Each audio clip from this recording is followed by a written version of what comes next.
Hi అండి, అందరికీ నమస్కారం. Welcome to Radhasekhar food channel.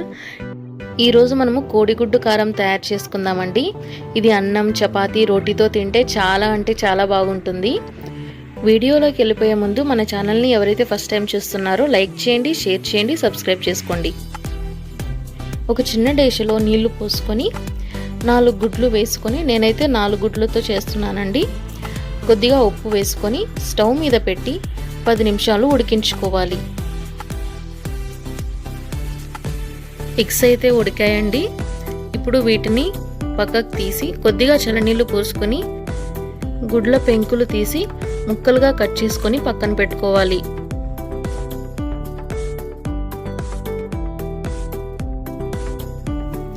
ఇప్పుడు స్టవ్ పైన కడాయి పెట్టి 1/2 కప్ ఆయిల్ వేసుకొని, ఆయిల్ వేడైన తర్వాత 2 కట్ చేసిన ఉల్లిపాయ ముక్కలు, ఒక రెమ్మ కరివేపాకు,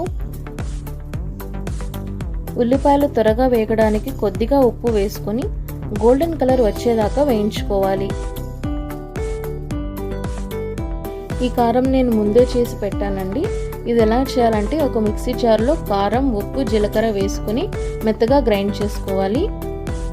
ఉల్లిపాయలు వేగాక ఈ కారం సరిపడా వేసుకొని 1 నిమిషం వేయించుకోవాలి.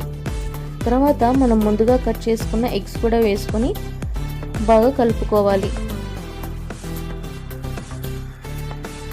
స్టవ్ లో ఫ్లేమ్లో పెట్టి 3 నిమిషాలు మగ్గించుకోవాలి.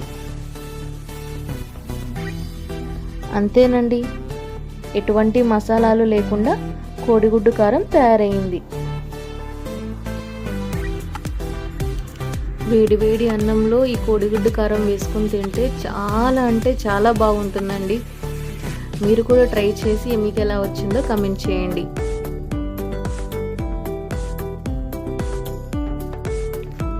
ఈ వీడియో మీకు నచ్చినట్లయితే లైక్ చేయండి, షేర్ చేయండి, సబ్స్క్రైబ్ చేసుకోండి. మరిన్ని వీడియోల కోసం గంట కొట్టండి.